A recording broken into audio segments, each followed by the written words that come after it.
दुनिया में ऐसे कई डर होते हैं जो सामने आने पर खत्म हो जाते हैं, मगर कुमाऊं की उन धुंधली पहाड़ियों में एक ऐसा खौफ पनप रहा था जो सूरज की रोशनी में भी लोगों का दम घोट रहा था। साल 1929, कुमाऊं का 1500 वर्ग मील का इलाका, एक ऐसा जोन जहां मौत ने अपना घर बना लिया था। लोग कांपती आवाज में कहते थे कि वहां जंगल का कानून बदल चुका है। वहां एक नहीं बल्कि दो शैतान घूम रहे थे। एक ऐसी खूनी जोड़ी जिसने पेट भरने के लिए शिकार नहीं बल्कि बस्तियों को मिटाने के लिए इंसानों का कत्लेआम शुरू कर दिया था। सिर्फ एक या दो नहीं, 64 मासूम जिंदगियां उस खामोश मौत के जबड़ों में समा चुकी थी। जब जिम कॉर्बेट ने उस सरजमीन पर कदम रखा तो उनकी रूह कांप गई। उन्होंने देखा कि यह सिर्फ एक जानवरों की समस्या नहीं थी, यह एक साइकोलॉजिकल वॉर थी, एक ऐसा मानसिक युद्ध जहां हर पेड़ के पीछे मौत मुस्कुरा रही थी। यह दास्तां है एक आदमखोर मां और उसके खूनी बेटे की, जिन्होंने मिलकर कुमाऊं के सीने पर मौत का ऐसा जाल बुना था जिसे तोड़ने के लिए कॉर्बेट को अपनी जान की बाजी लगानी पड़ी। क्या जिम कॉर्बेट इन दो शैतानों को रोक पाए या शिकारी खुद शिकार बन गया? तैयार हो जाइए, विस्पर एंड रोर्स आपके लिए लेकर आया है इतिहास के सबसे भयानक शिकार की कहानी। दोपहर की सुनहरी धूप कुमाऊं की ढलानों पर बिछी थी। एक 12 साल की मासूम बच्ची जिसे जिंदगी के खतरों का अंदाजा तक नहीं था, अपनी छोटी सी दरांती से घास काट रही थी। उसे नहीं पता था कि उसके ठीक पीछे घनी झाड़ियों के सन्नाटे में दो जोड़ी पीली आंखें उसकी हरकत पर पहरा दे रही थी। वह मां बाघिन और उसका बेटा किसी साए की तरह करीब आए। कोई दहाड़ नहीं, कोई चेतावनी नहीं, सिर्फ एक झपट्टा, ये आवाज कैसी है? और वो नन्ही सी जान मिट्टी में मिला दी गई। बिना किसी चीख के वह मासूमियत हमेशा के लिए खामोश हो गई। जब उसकी मां बदहवास होकर वहां पहुंची तो उसे अपनी बेटी नहीं बल्कि मिली वो नन्ही दराती जो अब एक बेजान गवाह बनकर घास में पड़ी थी। जमीन पर मिट्टी को पकड़ने की कोशिश करती उन छोटी उंगलियों के गहरे निशान उस आखिरी संघर्ष की कहानी चीख चीख कर सुना रहे थे। कुछ दिनों बाद जब जिम कॉर्बेट उस जगह पर खड़े हुए तो उन्होंने उस दराती को अपने कांपते हाथों में उठाया। उसका लोहा बर्फ की तरह ठंडा पड़ चुका था, जैसे उससे जिंदगी की सारी गर्माहट निकल गई हो। मगर उस ठंडे लोहे को छूते ही कॉर्बेट का खून खौल उठा। उनकी आंखों में अब सिर्फ दया नहीं बल्कि एक शिकारी की आग थी। उन्होंने उस दराती को मुट्ठी में भींचा और कसम खाई कि अब यह जंग सिर्फ एक आदमखोर को मारने की नहीं है, यह जंग उस मासूम की आखिरी चीख का हिसाब चुकता करने की है। डर की एक सीमा होती है, लेकिन जब शिकारी निडर हो जाए तो वह सीमा टूट जाती है। चौगढ़ की वह बाघिन अब जंगलों को छोड़ बस्तियों की दहलीज लांघने लगी थी। उसे अब झाड़ियों में छिपने की जरूरत नहीं थी, क्योंकि वो जान चुकी थी कि इंसान का सबसे मजबूत किला उसका घर मिट्टी के ढेर से ज्यादा कुछ नहीं है। एक मनहूस रात सन्नाटे को चीरती हुई एक जोरदार टक्कर। बाघिन ने एक कच्चे घर के दरवाजे पर अपने पूरे वजन के साथ प्रहार किया। लकड़ी की कमजोर कुंडी उस हैवानियत को बर्दाश्त नहीं कर पाई और टूट कर बिखर गई। अंदर एक आदमी अपने बिस्तर पर गहरी नींद में था, बेखबर कि मौत उसके सिरहाने खड़ी है। बाघिन ने उसे गले से दबोचा और उसे बिस्तर से खींचकर अंधेरी रात के सन्नाटे में ओझल हो गई। अगली सुबह जब जिम कॉर्बेट उस खूनी रास्ते पर आगे बढ़े तो उन्हें झाड़ियों में फंसी हुई उस बदकिस्मत आदमी की टोपी मिली। वह टोपी एक मूक गवाह थी उस दहशत की जो कुछ घंटे पहले वहां घटी थी, लेकिन असली रूह कपा देने वाला सच अभी सामने आना बाकी था। जब कॉर्बेट उस अधखाए शव तक पहुंचे तो उसकी जांच की तो उनके पैरों तले जमीन खिसक गई। शव का परीक्षण करते समय एक ऐसी बात सामने आई जिसने कॉर्बेट जैसे अनुभवी शिकारी को भी भीतर तक हिला दिया। उस बाघिन ने उस आदमी को तुरंत नहीं मारा था। उसने उसे सिर्फ अधमरा करके छोड़ दिया था ताकि उसका जवान होता बेटा उस तड़पते हुए इंसान पर शिकार का अभ्यास कर सके। सोचिए उस मंजर को, एक इंसान जिंदा है, तड़प रहा है और एक शावक उसे नोचकर अपनी ट्रेनिंग ले रहा है। यह अब सिर्फ भूख मिटाने का खेल नहीं था, यह कातिल बनाने की एक पाठशाला थी। और इसी पल कॉर्बेट ने समझ लिया कि वे किसी जानवर से नहीं बल्कि साक्षात शैतान के दो रूपों से लड़ रहे हैं। दोस्तों, कहानी के इस मोड़ पर जरा रुकिए। यहाँ हमें जंगल के उस खौफनाक विज्ञान को समझना होगा जिसने जिम कॉर्बेट जैसे मंझे हुए शिकारी के माथे पर भी पसीना ला दिया था। कॉर्बेट कुमाऊं के उन सकरे पथरीले रास्तों पर झुककर कुछ देख रहे थे। सामने गीली मिट्टी पर कुछ निशान थे, बाघ के पंजों के निशान। पहली नजर में कॉर्बेट को लगा कि वह एक बड़े नर बाघ का पीछा कर रहे हैं। पंजे गहरे थे, स्पष्ट थे, लेकिन जैसे जैसे वह आगे बढ़े उनका शिकारी दिमाग खतरे की घंटी बजाने लगा। कुछ तो गलत था। निशानों की गहराई और उनकी बनावट में एक अजीब सा विरोधाभास था। कॉर्बेट ने जब गौर से उन पद चिन्हों का विश्लेषण किया तो वह सन्न रह गए। जिसे वो अब तक एक बाघ समझ रहे थे, दरअसल वह मौत के दो साए थे। यह कोई इत्तेफाक नहीं था, यह एक अविश्वसनीय सामरिक चाल थी।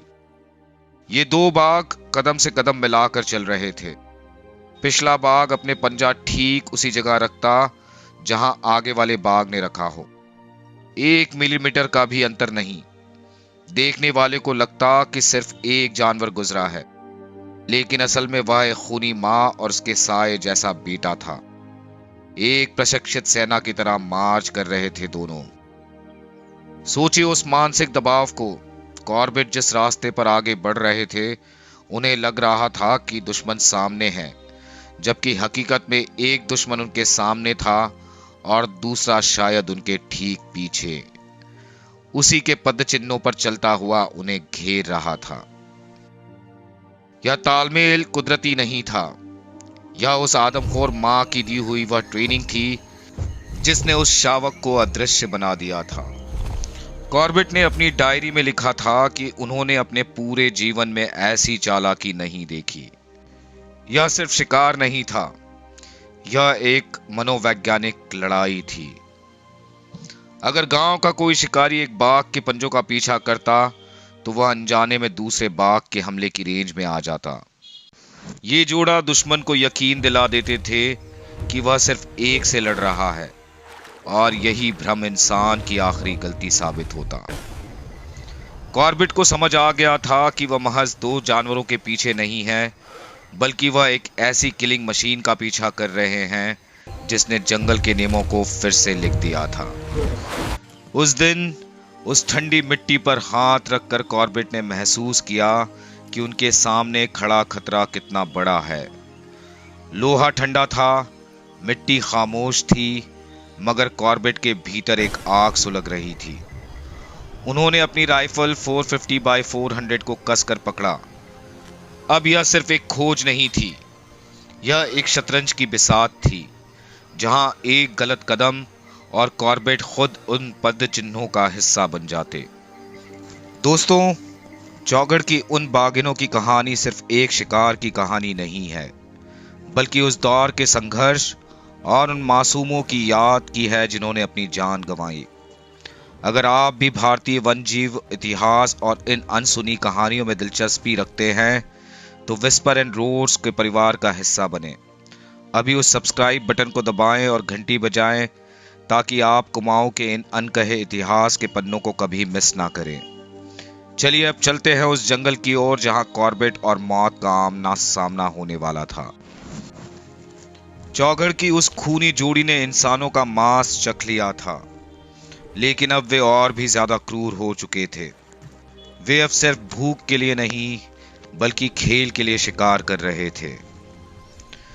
पहाड़ियों के एक ऊंची ढलान पर एक बूढ़ा चरवाहा अपनी गायों को चरा रहा था। उसे लगा कि वह सुरक्षित है क्योंकि वह गांव के नजदीक था और अभी सूरज पूरी तरह डूबा नहीं था। अचानक घंटियों की वह आवाज शोर में बदल गई।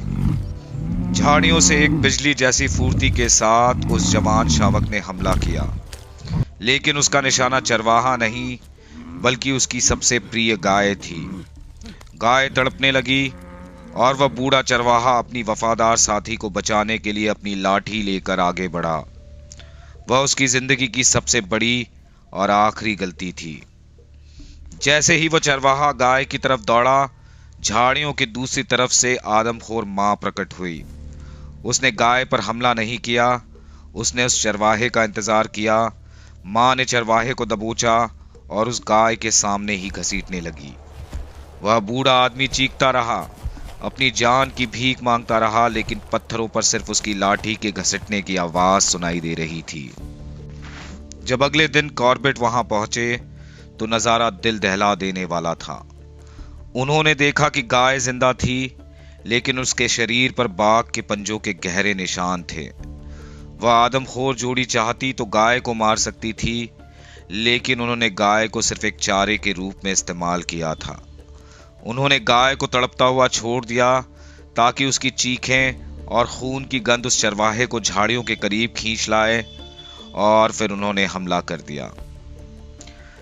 कॉर्बेट ने अपनी डायरी में लिखा है, यह जानवर नहीं थे, ये साक्षात रणनीति बनाने वाले शिकारी थे। गाय की आंखों में वह खौफ और चरवाहे के फटे हुए कपड़ों के चीथड़े देखकर कॉर्बेट समझ गए कि यह जोड़ी अब इंसानों के डर को समझ चुकी है। वे जानते थे कि इंसान कब भावुक होता है और कब वह अपनी सुरक्षा भूल जाता है।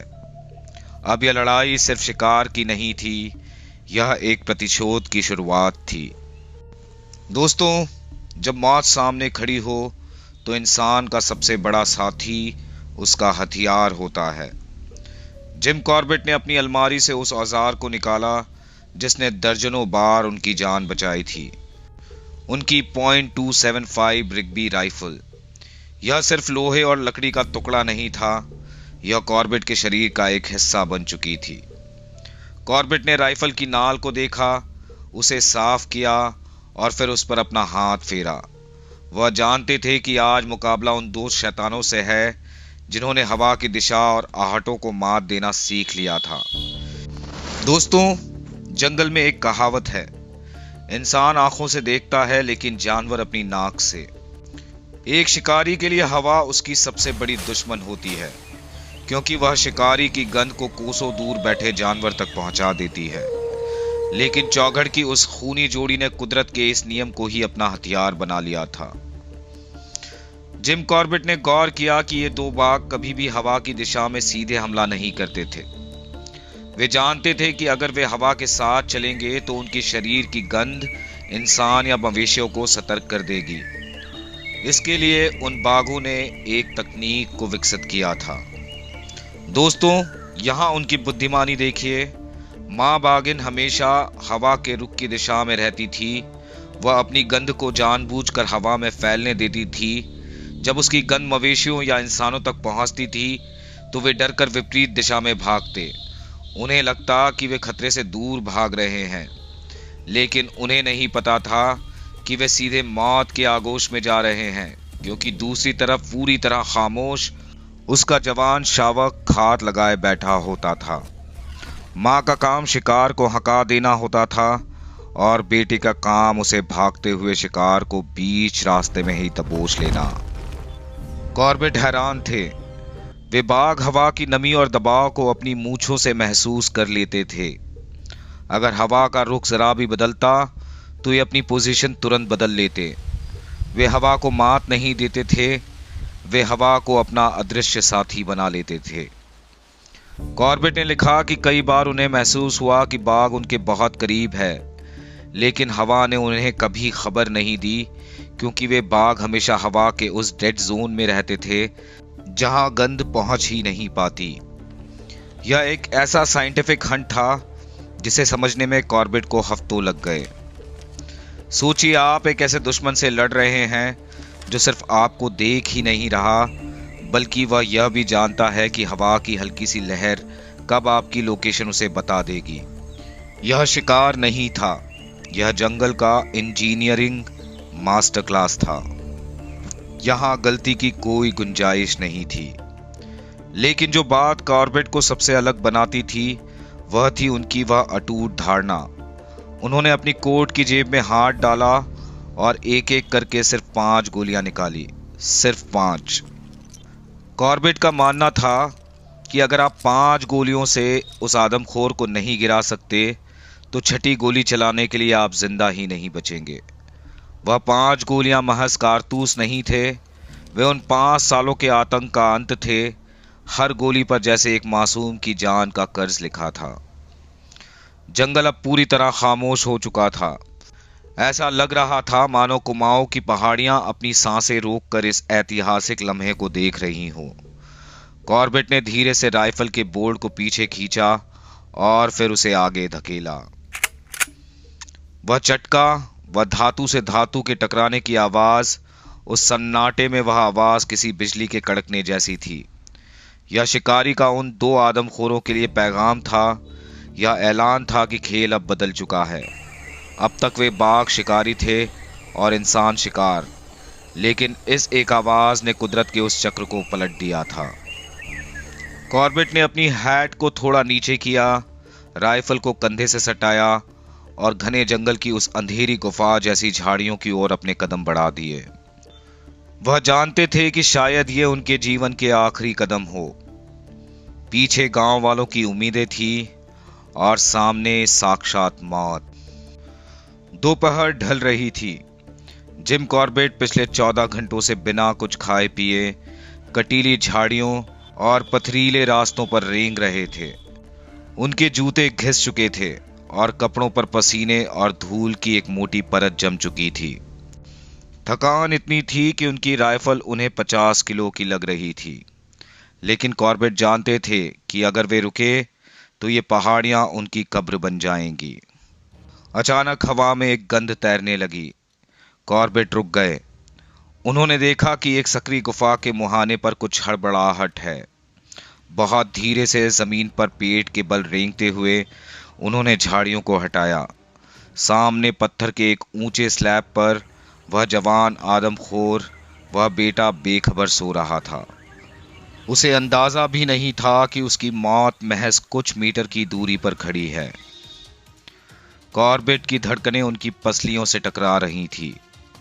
उन्होंने अपनी .275 रिग्बी का निशाना साधा। बंदूक की साइट उस शावक के कान के ठीक पीछे रुकी। कॉर्बेट को पता था कि माँ बागिन इस इलाके में कहीं है, शायद इसी वक्त उन्हें देख रही हो। लेकिन यह मौका दोबारा नहीं मिलने वाला था। एक कान फाड़ देने वाली आवाज ने कुमाऊं के सन्नाटे को चीर दिया। गोली शावक के दिमाग के आर पार निकल गई। वह बाघ जो कल तक इंसानों का काल था, बिना एक आवाज किए पत्थर पर ही ढेर हो गया। कॉर्बेट के माथे से पसीना टपका। उन्हें लगा आधा युद्ध जीत लिया गया है, पर वह उनकी जिंदगी की सबसे बड़ी गलतफहमी थी। जैसे ही गोली की गूंज थमी, पूरे जंगल में एक मौत जैसा सन्नाटा छा गया। परिंदों ने उड़ना बंद कर दिया, यहां तक कि हवा का बहना भी रुक गया। ऐसा लग रहा था मानो कुदरत ने अपनी सांसें रोक ली हो। तभी कॉर्बेट को अपनी गर्दन के पीछे एक अजीब सी गर्माहट महसूस हुई, एक ऐसी गंध जो बारूद की गंध से भी तेज थी। उनकी गर्दन के बाल खड़े हो गए। उन्हें लगा जैसे कोई उनके ठीक पीछे खड़ा होकर अपनी गर्म सांसें छोड़ रहा है। कॉर्बेट ने बहुत धीरे से सेंटीमीटर दर सेंटीमीटर अपनी गर्दन घुमाई। उनके पैर जैसे जमीन में जम गए।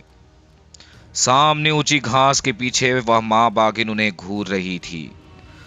उसने अपनी आंखों के सामने अपनी संतान को मरते देखा था। उसकी आंखों में अब भूख नहीं थी और ना ही डर। उनमें थी शुद्ध विनाशकारी नफरत। वह झपटने के लिए बिल्कुल तैयार थी।